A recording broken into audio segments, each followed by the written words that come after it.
The Way of Shadows by Brent Chapter 62. Kyler hurried to the castle. Even going as fast as he could, he might be too late. The effects of the coup were being felt throughout the city. The Sakage's bashers had been among the first to figure out the most practical consequence of a coup. With no one to report to and no one to pay them, the city guards didn't work. No guards, no law. The corrupt guards who had worked for the Sakage for years were the first to start looting.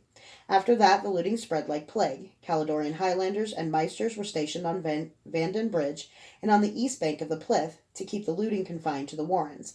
Apparently, Caledor's invasion leaders wanted the city intact, or at least they wanted to do the most profitable looting themselves. Kyler killed 2 men about to murder a woman, but otherwise didn't pay any attention to the looters. He cloaked himself and snuck across the river, dodging Meisters who should have been more attentive. When he got to the east side, he stole a horse. He was thinking about the night angels. Brent had talked about them over the years, but Kyler had never paid any attention to him. He'd always thought them just another superstition, some last vestige of old dead gods. Then Kyler thought about how Aline would take it, even if he did rescue her. The thought made him ill. She was in jail because of him. She thought he'd killed the prince. She hated him. He tried to plan how he was going to kill Roth, a man who'd be guarded by Meisters, Caledonian Highlanders, and maybe the odd Sakage basher. That didn't make Kyler feel any better. The more he thought, the worse he felt. He didn't even know if Meisters could see him when he was cloaked, but the only way he could test that had serious drawbacks. He had, however, finally used his head and taken a look at himself in a mirror to see if the Kikari was as effective as he thought. He'd been amazed. Wet boys bragged about being ghosts, about being invisible, but that was all it was, bragging. No one was invisible. The only other wet boy Kyler had ever seen go stealthily looked like a big blob of an indeterminate something. Blinn had looked like a 6-foot smear of mottled darkness. Good enough for all practical purposes when the light was poor, and when Blint held still, he dwindled to a shadow of a shadow. But Kyler was invisible. All wet boys became visible when they moved. When Kyler moved, there wasn't so much as a distortion in the air. It almost irritated him that he'd spent so much time learning to sneak without his talent. It seemed like wasted effort. Then he thought of having to sneak past the witches. Maybe the effort wasn't wasted after all. He rode up Sidlin Way to Horick Road, then veered around the Jadwin estate, leaving his horse and cloaking himself with the Kikari. The sun was setting as he scouted East Kingbridge. As he'd expected, the security was daunting. A score of Caledonian regulars were stationed in front of the gate. 2 Meisters paced among them. 2 more walked together on the other side of the gate. At least 4 boats patrolled Voss Island, going around it in measured circles. It was a good thing Kyler wasn't planning on getting into the castle. It was a good thing he'd come with a small arsenal.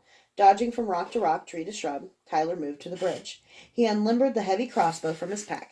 He hated crossbows. They were unwieldy, slow, and could be shot by any idiot who could point. Kyler fitted the special bolt in place, checked the silk spool, and braced his body against the side of the bridge. What was it that Blint used to tell him? That he should practice more with weapons he didn't like? Scowling, Kyler aimed. Thanks to the iron sheathing on the bridge pilings, his target was tiny. He'd have to hit the last piling above the iron sheathing where the wood was exposed. A target 4 inches wide, from 40 paces away, with a slight breeze. This crossbow's accuracy at that range was within 2 inches, so he had 2 inches to spare. If he aired, he had to make sure he aired right. Up or down, and the bolt would hit iron, and the sound would wake the dead. Left, and the bolt would fly past the bridge and hit the rocks of the castle, and probably rebound to splash in the river. Kyler hated crossbows. He waited until the boat was almost directly underneath the bridge. If he made the shot, when he made it, he'd take advantage of the boatmen having just left the brilliance of the dying sun and coming into the shadow of the castle. Their vision wouldn't be good. He exhaled half a breath and pulled smoothly, riding the release point until the catch gave. The bolt sped from the crossbow, the spool whizzing faintly, and the bolt sailed 4 inches to the right of the last piling. Kyler grabbed the still unreeling rope as it went taut. The bolt jerked to a stop not 3 feet from the castle wall. The bolt started falling, and Kyler pulled it hand over hand as fast as he could. The rope draped over one of the crossbeams to the right of the piling he'd aimed for. It swung back toward the piling. Kyler dragged in rope as fast as he could, but the bolt pinged off the iron sheathing. The hooks on the bolt caught, and Kyler drew the rope taut, flush against the underneath side of the bridge. A Meister stepped to the edge of the bridge, holding onto the rail nervously. He looked down and saw the boat passing under the bridge. "Hey!" he called. "Watch it!" A lightly armed boatman looked up, squinting in the gloom. Right, you piece of... He swallowed his words as he realized he was speaking to a Meister. The Meister disappeared, and the boatman started arranging his rowers. Both boatman and Wish thought the other had made the sound. Without pausing to consider how lucky he was, Kyler secured his end of the line and hid the crossbow. The next boat was still a good distance away. Kyler threw a leg over the line, approaching the precipice that sloped off to the river, and slipped out into space. For a long time he thought he was going to die as the silk rope drooped toward the river. It's come free! But he held on, and the rope finally accepted his weight. He climbed across the chasm, almost upside down, pulling himself with his hands, his legs crossed over the rope. The droop of the rope meant that after he crossed the halfway point, he was climbing sideways and up. Instead of fighting it, Kyler just pulled himself as far as the second to last piling. He looked at the iron sheathing. It was pitted with age and exposure. It was also vertical. Not exactly the best climbing surface. There was no good choice. Kyler had to get off the rope before the next boat came. He was invisible, but the drooping rope wasn't. He flung himself from the rope to the piling and fell. He slapped all of his limbs around the iron sheathing, but its diameter was so great that his arms couldn't reach around it.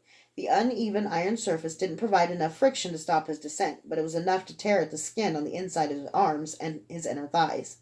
He hit the water slowly enough that the splash was quiet. He clambered back up to the surface and held himself against the piling as the next boat passed.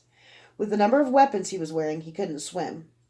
But when he pushed himself off the piling, he sank close enough to the shore that he was able to walk along the river bottom and pull himself out of the water before he drowned. Barely. He moved north along the same route he'd followed the night before. Kyler was glad Brent was dead. The wet boy would never have let him live this down. Between the missed shot and the unbelievably embarrassing cuts he'd have on his inner thighs, Brent would have jibes for a decade. Kyler could hear it now. Remember that time you tried to hump the bridge? Kyler found a perch inside the boathouse and cleaned his weapons. He'd have to assume that all of his poisons had washed away, for the second day in a row. He wrung out his clothes, but didn't dare take the time to let them dry fully. Now that he was here, he wanted to get in and out fast. He looked around the boathouse. It wasn't guarded. Evidently, the Caledonians thought their patrols were enough. 2 men guarded the long ramp down that led to the mall. They were tense, obviously uncomfortable with their assignment. Kyler didn't blame them. Between the stink, the periodic cries, and the occasional rumblings in the earth, he wouldn't have been comfortable either. Retribution slashed left and right, and the men died. He pulled their bodies into the brush and took the keys to the door. The entrance to the mall was designed to terrify the men and women incarcerated there. On opening the gate, Kyler saw that the ramp down did indeed look like a tongue leading down a gigantic throat. Hooked teeth were carved out of the black volcanic glass around him, and torches were set behind red glass to look like 2 flickering demonic eyes. Nice. Kyler ignored everything except for the sounds of men. He glided down the tongue and turned down a hall toward the nobles' cells. From Durso's friends, he gained a rough idea of the layout of the place, but he'd certainly never had any wish to visit. He found the cell he was looking for, checked the door for traps, and spent a moment waiting in the hallway just listening. He was insane. He was afraid to open the door. He was more afraid to face Elaine and Uli than he was to sneak past witches and fight the Sakage. Gods! He was here to save Elaine, and he was scared what she would say. Ridiculous. Or maybe what she wouldn't say, just how she'd look at him. He'd given everything for her, but she didn't know that. All she could know was that she'd done nothing, and now she was in jail. Well, it wasn't going to get any better by waiting. Kyler picked the lock, released the Kakari's cloaking, and pulled down his black mask. The 10-by-10 cell was occupied by a pallet and a pretty little urchin sitting on Elaine's lap. Kyler hardly noticed the little girl. His eyes were glued on Elaine. She stared back at him, stunned. Her face was a mask, more literally than Kyler would have liked, since both of her eyes were blackened from where he'd hit her. She looked like a scarred raccoon. If it wasn't his fault, and if it were someone else, Kyler would have chuckled. Father, the little girl cried out. She squirmed out of Elaine's lap, still staring at Kyler. Elaine barely noticed her go. Uli threw her arms around Kyler and hugged. Mother said you'd come. She swore you'd save us. Is she with you? Tearing his gaze away from Elaine, whose eyes had suddenly narrowed, Kyler tried to pry the little girl loose. You must be Uli, he said. Mother? Did she mean Mama Kay? Or her nurse? He'd straighten out this father business later. What was he going to say? Sorry, your mother's probably dead, and I'm the one who killed her? But I changed my mind about it and gave her the antidote, so it's not my fault if she's dead. And I killed your father last night, too. I'm his friend. Sorry. He bent down so she could look him in the eye. Your mother isn't with me, Uli, but I am here to save you. Can you be very quiet? Quiet as a mouse, she said. The kid was fearless. Either she had no sense or Elaine had done a hell of a job calming her fears. Hello, Elaine, he said, standing. Hello, whatever your name is. His name's Durzo. But we can call him Zoe, Uli said. Kyler winked at her, glad for the interruption. Even if children were generally intolerable, she'd averted a conversation he wasn't interested in having, especially not now, not here. Elaine glanced at Uli, then back to him, her eyes asking, Is she yours? Kyler shook his head. You coming? He asked. She scowled. He took it for a yes. Follow me, he told Uli. Quiet as a mouse, right? Best to get moving, and fast. Messy emotional issues could wait until later, or never. They followed as he walked, visible and nervous, to the ramp. Elaine walked holding Uli's hand and stopped as Kyler went ahead. When they got to the carvings of teeth, Elaine pulled Uli close and began speaking to her in soothing tones. Kyler walked up the ramp and eased the door open a crack. The door shook as 3 arrows smacked into the wood. Shit, Kyler said. It had been too easy. Kyler should have known. He'd been counting on the chaos to throw everyone off. Locking the door again, Kyler snapped the key off in the lock. Let the bastards break it down.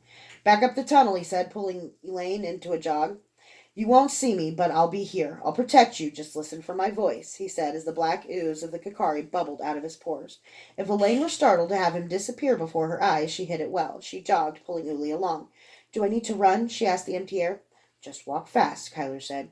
The gate that led underground to the castle was unguarded. Thank the gods for that. Maybe the chaos of taking over an entire country would help him. Maybe a patrol outside had just stumbled across the bodies. Kyler locked the gate and broke off the other key. They climbed a staircase slowly and emerged in a service hallway in the castle proper. From the hallway, they quickly came upon an intersection. Down one hall, off-duty Caledonian soldiers were slouching against a wall and sharing a joke. Kyler stopped Elaine and walked toward them, then heard one of them call something to someone inside the open room behind them.